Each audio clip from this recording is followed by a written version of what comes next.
Hello, this is Jagan from Grow with Data. இந்த video வந்து advance SQL 50 interview question series இருக்கக்கூடிய 17வது video. So ஒவ்வொரு வீடியோலையும் ஒவ்வொரு கொஸ்டின் எடுத்து டீட்டெயிலாக பேசிட்டு இருப்போம். இந்த வீடியோவில் வந்து ஒரு கஸ்டமர் வந்து ஃபுட் டெலிவரி ஆர்டர் பண்ணுறாரு இல்லையா, அந்த டெலிவரி வந்து சேம் டே டெலிவரி பண்ண சொல்கிறாரா அல்லது ஷெட்யூல் பண்ணி டெலிவரி பண்ண சொல்கிறாரா அப்படிங்கிற ரேஷியோ வந்து பார்க்க போகிறோம். ஸோ இந்த வீடியோ வந்து தமிழ் அட்வான்ஸ் SQL 50 கொஸ்டின்ஸ் பிளேலிஸ்ட்ல வந்து டேக் ஆயிருக்கும். இந்த வீடியோவில் பார்க்கக்கூடிய எல்லா கோடுமே வந்து கிட்டப்ல போஸ்ட் பண்ணியிருப்போம். அந்த கிட்டப் லிங்க் வந்து அந்த வீடியோட டிஸ்கிரிப்ஷன் பார்ட்ல இருக்கும். ஓகே, இப்போ வந்து நம்ம டேட்டாவை பார்ப்போம். அதுக்கப்புறம் கொஸ்டினை பற்றி டீட்டெயிலாக பேசுவோம். ஸோ நமக்கு வந்து டெலிவரி அப்படின்னு ஒரு டேபிள் கொடுத்துருக்காங்க. அதில் வந்து டெலிவரி ஐடி இருக்கு, யார் அந்த கஸ்டமர் டெலிவரி ஆர்டர் பண்ணுறாங்க அப்படின்னு, என்னைக்கு ஆர்டர் பண்ணுறாங்க அப்படின்னு ஆர்டர் டேட்டு, என்னைக்கு டெலிவரி பண்ண சொல்கிறாங்க அப்படிங்கிறது. ஸோ டெலிவரி ஐடி வந்து யூனிக் ஐடென்டிஃபையர், ஒவ்வொரு ரெக்கார்டுக்கும் டெலிவரி ஐடி வந்து யூனிக்காக இருக்கும். ஸோ ஆர்டர் டேட் இருக்கு, ப்ரிஃபர்ட் டெலிவரி டேட் இருக்கு இல்லையா. ஸோ இது வந்து ரெண்டுமே சேமா இருந்துச்சுன்னா, ஆர்டர் டேட்டும் ப்ரிஃபர்ட் டெலிவரி டேட்டும் அன்னைக்கே இருந்துச்சுன்னா அது வந்து இமிடியேட் டெலிவரி. இதே இது வந்து ஷெட்யூல்டா இருந்துச்சு அப்படின்னா, அதாவது ஆர்டர் டேட் இன்னைக்கு இருக்கு, டெலிவரி டேட் வந்து அது அடுத்த நாள் இருக்கு. இன்னைக்கு அது ஆர்டர் பண்ண டேட்டுக்கும் டெலிவரி டேட்டுக்கும் வித்தியாசம் இருந்துச்சு அப்படின்னா அது வந்து ஷெட்யூல் டேட். ஓகே, டேபிளை கிரியேட் பண்ணிடலாம். இந்த டேட்டில் பார்த்தீங்கன்னா இது வந்து ஜூலை 1, இது வந்து ஜூலை 2. அப்போ வந்து இது வந்து ஷெட்யூல்டு. இது செகண்ட் ஆர்டர் வந்து ஜூலை 2, டெலிவரி ஜூலை 2. அதனால இது வந்து இமிடியேட் ஆர்டர். அடுத்தது வந்து ஜூலை 11, அதனால இதுவும் வந்து டெலிவரி ஆர்டர். மற்ற மூணுமே வந்து ஷெட்யூல்டு. 24 ஆர்டர் பண்ணியிருக்காங்க, 26 தான் டெலிவரி. இது 21, டெலிவரி 22, இங்க 11, 13 இல்லையா. ஸோ இதெல்லாம் வந்து ஷெட்யூல்டு. ஸோ நம்மகிட்ட என்ன கேட்குறாங்க அப்படின்னா, இருக்கக்கூடிய எல்லா ஆர்டர்லையும் எத்தனை பெர்சன்டேஜ் வந்து இமிடியேட் ஆர்டர் அப்படின்னு கேட்குறாங்க. ஸோ இதுல வந்து பார்த்தீங்கன்னா 6ல் 2 வந்து இமிடியேட், அப்போ 33% இல்லையா. ஸோ எக்ஸ்பெக்டட் அவுட்புட் என்ன அப்படின்னா, நம்ம வந்து இமிடியேட் ஆர்டர் பெர்சன்டேஜ் மட்டும் நம்ம வந்து பாப்புலேட் பண்ணணும்.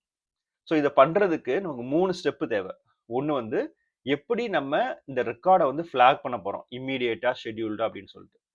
ரெண்டாவது வந்து அந்த இம்மிடியேட் கவுண்ட்டை எப்படி எடுக்க போறோம், ஓவரால் கவுண்ட் எப்படி எடுக்க போறோம்.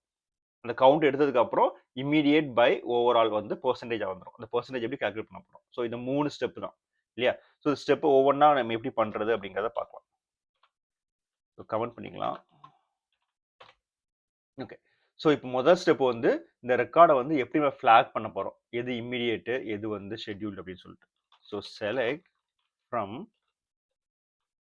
டெலிவரி. ஸோ முதல்ல வந்து நமக்கு இந்த கஸ்டமர் ஐடியெலாம் வேண்டாம், நம்ம ஆர்டர் டேட் மட்டும் வச்சுப்போம். ஸோ ஆர்டர் டேட், அடுத்த காலம் வந்து ப்ரிஃபர்ட் டெலிவரி டேட் இல்லையா, customer preferred delivery date as pref டேட்னு வச்சுப்போம்.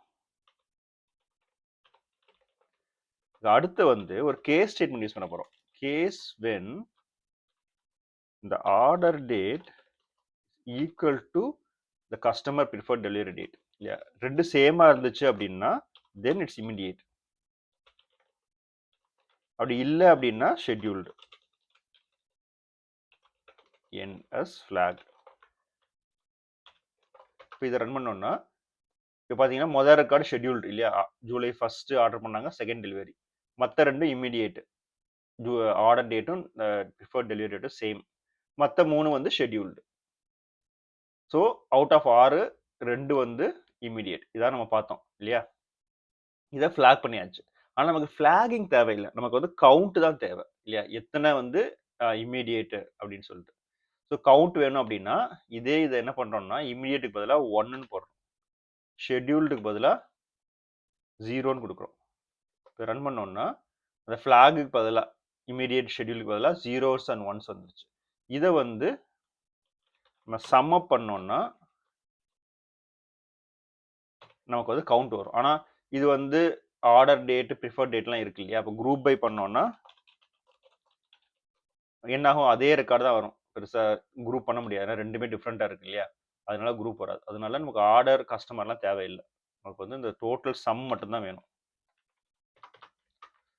ஸோ இப்போ வந்து 2 ரெக்கார்டு வந்து நமக்கு ஃபிளாக் ஆயிருக்கு. ஓவரால் எப்படி பார்க்கறது அப்படின்னா சிம்பிளாக கவுண்ட் கொடுத்தா போதும் இல்லையா, count star as overall order. So out of 6 record 2 record வந்துருச்சு. இப்போ ரேஷியோ கண்டுபிடிக்கணும்னா 2/6 இல்லையா. ஸோ அதனால இந்த 2 காலத்தையும் அப்படியே எடுத்து பை கொடுத்துட்றோம். கொடுத்தோம்னா 0.33 வந்துருச்சு. இதை வந்து பெர்சன்டேஜாக கன்வெர்ட் பண்ணணும். அப்போ இன்டூ 100. அப்போ பெர்சன்டேஜ் 33 வந்துருச்சு. இதை ரவுண்ட் பண்ணுவோம். 2 டிஜிட்டுக்கு ரவுண்ட் பண்ணோம்னா ரவுண்ட் டு 2 டெசிமல் பிளேசஸ். அப்போ ஓவரால் கவுண்ட் வந்துருச்சு. காலம் நேம் வந்து இம்மீடியட் பர்சன்டேஜ் சொல்லியிருக்காங்க. அதனால இது இம்மீடியட் பர்சன்டேஜாக மாற்றுறோம். So immediate percentage 33.33. இதான் வந்து எக்ஸ்பெக்ட் பண்ணுறாங்க. ஸோ சிம்பிளாக முடிச்சிட்டோம் இல்லையா? ஸோ இதில் வந்து பெரிய சேஞ்செல்லாம் இல்லை. மெயினாக வந்து எப்படி ஃப்ளாக் பண்ண போகிறோம் அப்படிங்கிறது. ஒன்ஸ் ஃப்ளாக் பண்ணிட்டோம் அப்படின்னா மற்றதெல்லாம் சிம்பிள். சம் பண்ணுறோம், அப்புறமா ரவுண்ட் பண்ணுறோம்.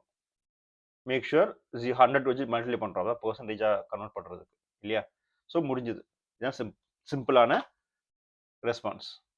ஸோ இதே இது வந்து கேஸ் ஸ்டேட்மெண்ட்டில் ஒரு சின்ன சேஞ்ச் கூட பண்ணலாம். நம்ம கட்டாயமாக 0 and 1 கொடுத்து தான் பண்ணணும் அப்படின்னு கிடையாது. ஃபார் எக்ஸாம்பிள் இதே இதை எடுத்துப்போம். இப்போ இந்த order date equal to customer prefer date இருந்துச்சா 1 கொடுத்தோம் இல்லையா? அதுக்கு பதிலாக டைரெக்டாக நம்ம டெலிவரி ஐடியை கொடுப்போம்.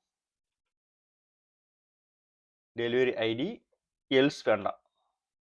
ரன் பண்ணோன்னா தப்பாக வருது. ஏன்னா இங்கே சம் கொடுத்துருக்கோம். இதுக்கு பதிலாக கவுண்ட் கொடுக்கணும். கவுண்ட் கொடுத்தோன்னா அதே ஆன்சர் தான் வருது, 33.33. இந்த கவுண்ட்டுக்கும் சம்முக்கும் என்ன டிஃபரன்ஸ் அப்படின்னா, அதுக்கு வந்து நம்ம அந்த ஆர்டர் டேட்டு ப்ரிஃபர்ட் டெலிவரி டேட்டையும் கொண்டு வரணும். இந்த கால்குலேஷன்லாம் இப்போ வேண்டாம். ஆர்டர் டேட் நம்ம காப்பி பண்ணிப்போம். அந்த கோடை கோடை காப்பி பண்ணிக்கலாம்.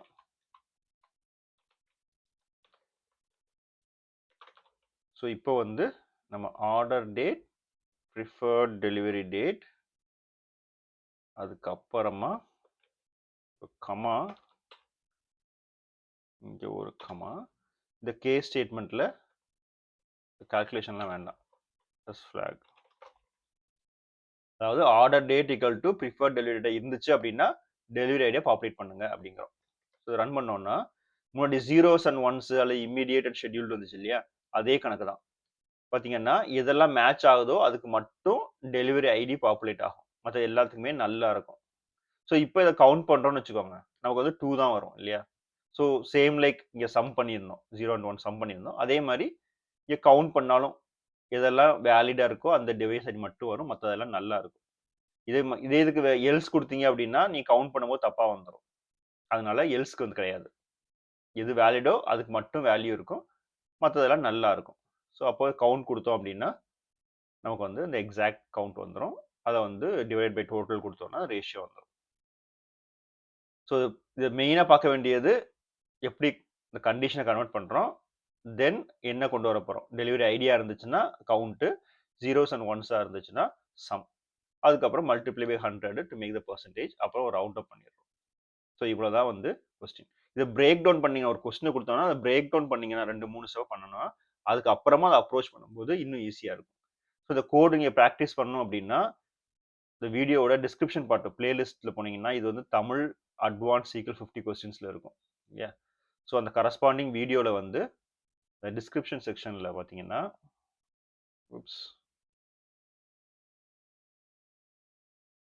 டிஸ்கிரிப்ஷன் பார்ட் இங்கே வந்து கிட்டப் லிங்க் இருக்குது. ஸோ அந்த கரஸ்பாண்டிங் வீடியோவோட கோட் பேஸ் வந்து அந்த கிட்டப் லிங்க்ல இருக்கும். இப்போ நம்ம பார்த்துட்டு இருக்கிறது 17வது வீடியோ இல்லையா? அந்த வீடியோவில் வந்து இந்த லிங்க் இருக்கும். ஸோ இந்த லிங்கை கிளிக் பண்ணும்போது இந்த கோட் பேஸ் வரும், கிரியேட் ஸ்டேட்மெண்ட் இருக்குது, என்ன எக்ஸ்பெக்ட் பண்ணியிருக்காங்க, இப்போ நம்ம பார்த்த 2 சீக்வல். ஸோ இதை ப்ராக்டிஸுக்கு யூஸ் பண்ணிக்கலாம். நீங்கள் grow with data WhatsApp channel add ஆகணும்னா அந்த லிங்க் இங்கே இருக்குது, அதை யூஸ் பண்ணி க்ரோ வித் டேட்டா வாட்ஸ்அப் சேனலில் நீங்கள் ஆட் பண்ணிக்கோங்க. இந்த வீடியோ உங்களுக்கு பிடிச்சிருக்குன்னு நினைக்கிறேன். தேங்க்ஸ் ஃபார் வாட்சிங்.